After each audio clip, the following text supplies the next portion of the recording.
Hello student. तो क्या हाल चाल। आशा करता हूँ बहुत ही अच्छे होंगे, मस्त होंगे, मजे में होंगे। मैं आ गया हूं एक नई वीडियो के साथ। इस वीडियो में जानने वाले हैं मेरे दोस्त किसी बहुपद के शून्यांकों और गुणांकों में संबंध। संबंध क्या होते हैं, ध्यान से देखिएगा। इस वीडियो को देखने के बाद आपका इस टॉपिक से रिलेटेड जितने भी डाउट्स होंगे सारे खत्म हो जाने वाले, तो बस आप ध्यान से देखते रहिए, ठीक है ना। तो शून्यकों और गुणांकों में संबंध जानने के लिए हमें सबसे पहले नोट करना पड़ेगा यहाँ पर जो बहुपद का व्यापक रूप होता है। व्यापक रूप क्या होता है, जल्दी बताओ जल्दी बताओ, व्यापक रूप क्या होता है। तो बहुत सारे मेरे भाई चिल्ला चिल्ला कर बोल रहे होंगे, बहुत सारे स्टूडेंट बोल रहे होंगे, बहुतों को नहीं पता है। तो ध्यान से देखिए क्या होता है, ए एक्स स्क्वायर प्लस का बी एक्स प्लस का सी। ठीक, यह होता है आपका व्यापक रूप, स्टैंडर्ड फॉर्म बोलते हैं इसको, ठीक है ना। अब देखिए शून्यकों और गुणांकों में संबंध के लिए एक फार्मूला होता है, एक सूत्र होता है, ठीक है ना। उसको देखते हैं, सूत्र क्या होता है। तो शून्यकों का गुणनफल, शून्यकों का गुणनफल मत पहले कीजिएगा, योगफल कर लीजिए। शून्यकों का योगफल क्या मेरे बाबू, योगफल हो जाएगा माइनस का यक्स का गुणांक, माइनस का यक्स का गुणांक बटे यक्स स्क्वायर का गुणांक। अब ये गुणांक क्या होते हैं भैया, ये बताइए जल्दी से सर। तो गुणांक को भी समझेंगे। यक्स का गुणांक बोल रहा है तो यक्स के साथ जिस भी नंबर का गुणा हो रहा है वही उसका गुणांक होगा। जैसे यहाँ पर यक्स का गुणांक बोला है ना, तो यक्स के साथ किसका गुणा हो रहा है, बी का गुणा हो रहा है कि नहीं। तो यक्स का गुणांक क्या होगा, बी होगा। एक्स स्क्वायर का गुणांक बोला तो एक्स स्क्वायर के साथ किसका गुणा हो रहा है, ए का। बाबू ए एक्स स्क्वायर लिखा है, इसको हम लिखते हैं ना ए गुणे एक्स स्क्वायर, लिख सकते हैं ना। एक्स स्क्वायर का गुणांक क्या हो रहा है, मैंने कहा कि जिस भी नंबर का उसमें गुणा हो रहा है वही उसका गुणांक हो गया। ए एक्स स्क्वायर है, किसका गुणा हो रहा है, ए का। ये ए ही क्या होगा, उसका गुणांक होगा। समझ में आया, ठीक है। दूसरा जो सूत्र हो जाता है शून्यकों का गुणनफल, क्या होता है, शून्यकों का गुणनफल, ठीक है ना। क्या होता है मेरे बाबू मेरे भाई, आप कहोगे सर अचर पद, सर अचर पद, अब बटे यक्स स्क्वायर का गुणांक, यक्स स्क्वायर का गुणांक। ज्यादा स्पीड तो नहीं चल रहा हूँ, समझ में आ रहा है ना, चमक रहा है कि नहीं, समझ में आ रहा है, ठीक है ना। तो देखिए शून्यकों का योगफल बराबर मैंने लिखा माइनस का एक्स का गुणांक बटे एक्स स्क्वायर का गुणांक। अब देखिए बहुत सारे जगह पर शून्य के इस स्टैंडर्ड फॉर्म का दे रखा होता है आपका अल्फा कामा बीटा। क्या दे रखा होता है, अल्फा कामा बीटा, ठीक है ना। तो यहां पर हो जाएगा अल्फा प्लस का beta equal to minus X का गुणांक। एक्स का गुणांक क्या होगा मेरे बाबू, एक्स का गुणांक क्या होगा, तो आप कहोगे सर एक्स के साथ बी का गुणा हो रहा है तो बी हो जाएगा, यहाँ पर माइनस ऑलरेडी है यहाँ पर। एक्स स्क्वायर का गुणांक क्या होगा मेरे छोटे छोटे जलेबियों, क्या होगा जल्दी बताओ। आप कहोगे सर एक्स स्क्वायर के साथ ए का गुणा हो रहा है तो ए हो जाएगा।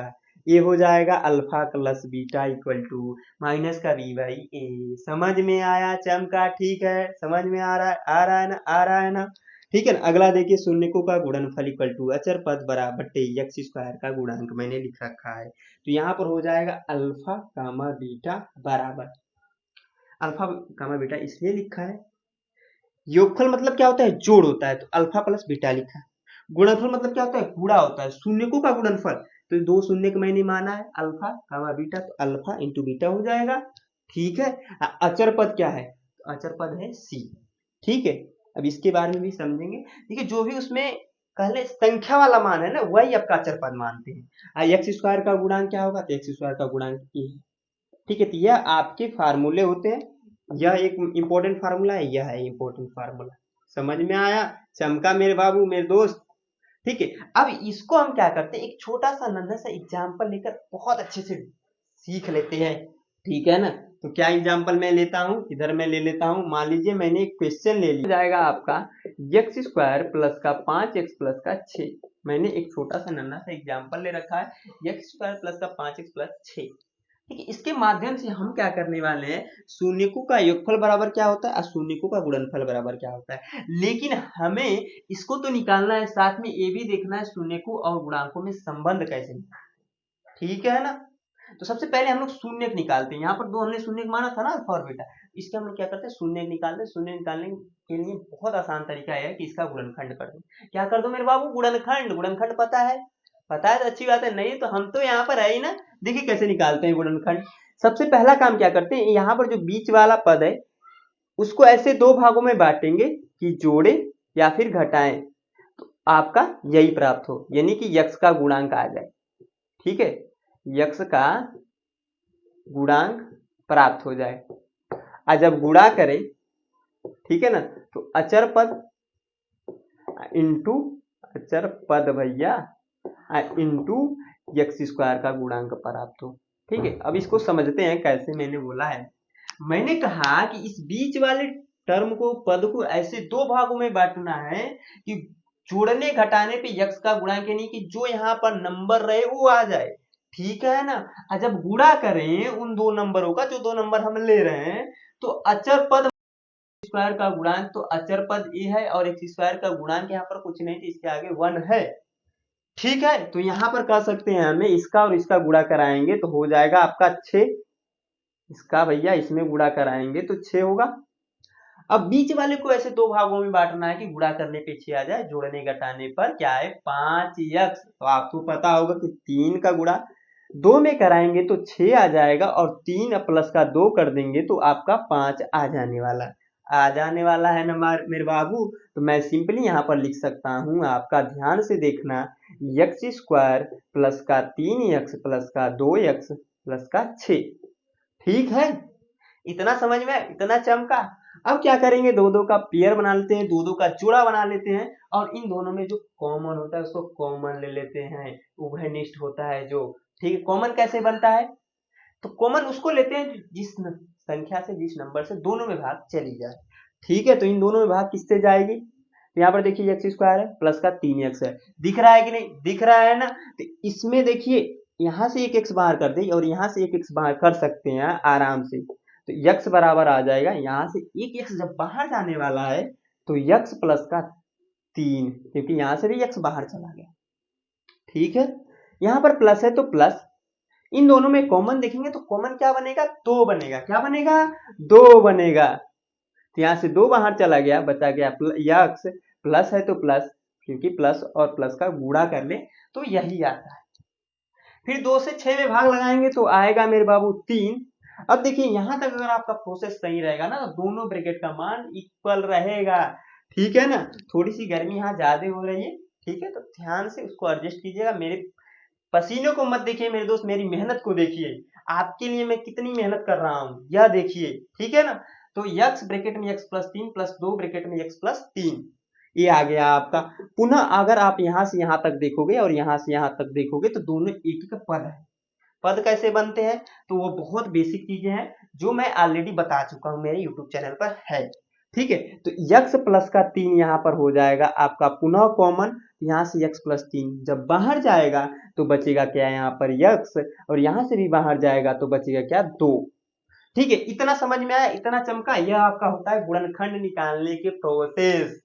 ठीक है बाबू, अब हम क्या करेंगे, शून्य निकालने के लिए तुलना करेंगे। यक्स प्लस 3 बराबर 0 से जब तुलना करेंगे तो यक्स बराबर आ जाएगा माइनस का 3, और यहाँ पर जब यक्स प्लस 2 बराबर 0 से तुलना करेंगे तो यक्स बराबर आ जाएगा माइनस का 2। तो शून्य निकल कर आएगा, शून्य निकल कर आएगा माइनस का 3 का माइनस का 2, क्योंकि द्विघात बहुपद है तो 2 ही शून्य निकलेंगे। त्रिघात बहुपद होता है तो 3 शून्य निकलता है, यह रूल होता है। तो शून्य कैसे निकालते हैं, आई होप मेरे दोस्त, मेरे बाबू समझ में आया होगा, मेरे छोटे छोटे रसगुल्लों, समझ में आया ना। अब देखिए मैं क्या करता हूं, यहाँ पर शून्यकों का योगफल बराबर माइनस का x का गुणांक बट्टे x स्क्वायर का गुणांक है, और शून्यकों का गुणनफल बराबर अचर पद है बट्टे x स्क्वायर का गुणांक। मैंने शून्य निकालना भी ये सिखाया है। अब इनके बीच संबंध क्या है उसको हम लोग सीख लेते हैं। तो जगह तो यहाँ है ही नहीं है, तो मैं क्या करता हूँ, इसको मिटा दे, इसको बस मिटा देता हूँ। शून्य का आप इसको नोट कर लीजिएगा, मैं यही अभी बगल में नोट कर देता हूँ।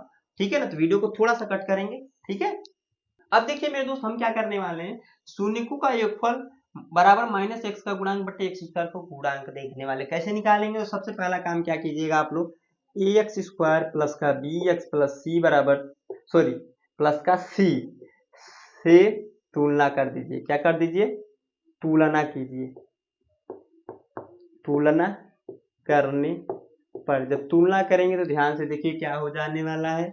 ए बराबर आ जाएगा, यहाँ पर देखिए एक्स स्क्वायर है, इसके आगे ए है, यहाँ पर एक्स स्क्वायर, इसके आगे क्या है 1 है, तो यहाँ पर आ जाएगा 1। बी बराबर क्या आएगा, एक्स के आगे यहाँ पर भी है, यहाँ एक्स के आगे 5 है, तो बी बराबर 5। ऐसे ही तुलना करते हैं, ठीक है ना। यहाँ पर देखिए अचर पद क्या है, सी है, तो यहाँ पर सी के स्थान पे क्या है 6 है, तो 6, ठीक है। X square plus b x plus c बराबर 0 से तुलना करने पर हमें प्राप्त क्या हो रहा है, क्या प्राप्त हो रहा है मेरे दोस्त, ए बराबर 1, बी बराबर 5 और सी बराबर 6। हमें निकालना है शून्यकों का योगफल बराबर माइनस का एक्स का गुणांक बटे एक्स स्क्वायर का गुणांक, ठीक है ना। तो यहाँ पर लिख सकते हैं शून्यकों का योगफल बराबर, शून्यकों का योगफल बराबर माइनस एक्स का गुणांक कह लें या फिर minus B by A. B की वैल्यू क्या है यहाँ पर 5 है और ए की वैल्यू क्या है यहाँ पर 1 है, तो 1। यह फार्मूला मैंने अप्लाई कर दिया है, ठीक है। यह इसके भी बराबर होता है, इतने ध्यान रखिएगा, समझ में आया। अब देखिए शून्यकों का गुणनफल क्या होगा, शून्यकों, थोड़ा सा मैं नीचे लिखता हूँ, अभी चीजों को समझेंगे। शून्यकों का गुणनफल, शून्यकों का गुणनफल मेरे बाबू क्या होगा, यहाँ पर ध्यान से समझना। अचर पद है बट्टे एक्स स्क्वायर का गुणांक है, या फिर सी बाई ए कह सकते हैं। तो सी की वैल्यू 6 है तो 6 और ए की वैल्यू 1 है तो 1, ठीक है। इतना समझ में आया। ये तो होता है नॉर्मली सूत्र से निकालने का तरीका, ठीक है ना। अब देखिए संबंध क्या होते हैं, तो उसको हम लोग सीखते हैं, वही इंपॉर्टेंट चीज है। तो शून्यकों का योगफल मैंने क्या निकाला है यहाँ पर, -3 कामा -2 निकाला है ना। अब बराबर क्या है पर -5, इन दोनों को जोड़ेंगे तो क्या आएगा माइनस का, बोल मेरे बाबू -5 और -5, यानी कि दोनों वैल्यू बराबर होते हैं, दोनों तरीके से मान हमारा बराबर ही आता है।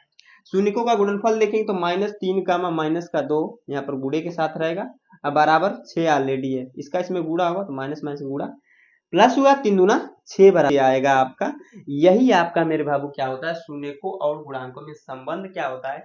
यानी कि मेरे भाई मेरे बाबू क्या करें, अगर हम किसी बहुपद को ले लें, उसका गुणनखंड करके 2 शून्य निकालें और इस फार्मूले में जो सूत्र के सहारे हमारा जो प्राप्त हो रहा है उन दोनों का मान इक्वल होता है। शून्यकों का योगफल यहाँ पर देखिए जो होता है -5/1, ठीक है। हमने जो शून्य निकाले उसको भी जोड़े तो -5 बराबर -5 आ रहा था उसके माध्यम से, ठीक है। इस क्वेश्चन के सारे हमने समझ लिया, शून्यकों का गुणनफल भी हमने समझा। आई होप आपको इतनी सारी चीजें समझ में आई होंगी। कहीं पर भी डाउट रहता है तो आप प्लीज क्या कीजिएगा, कमेंट बॉक्स में कमेंट पे पूछ सकते हैं और वीडियो पसंद आए तो वीडियो को लाइक कर दीजिएगा, दोस्तों के साथ शेयर कर दीजिएगा और ऐसी वीडियो देखने के लिए हमारे चैनल को तुरंत सब्सक्राइब कर दीजिएगा। यहाँ तो वीडियो को वॉच करने के लिए मेरे तरफ से आप सभी छोटे छोटे नन्हे भाइयों को धन्यवाद।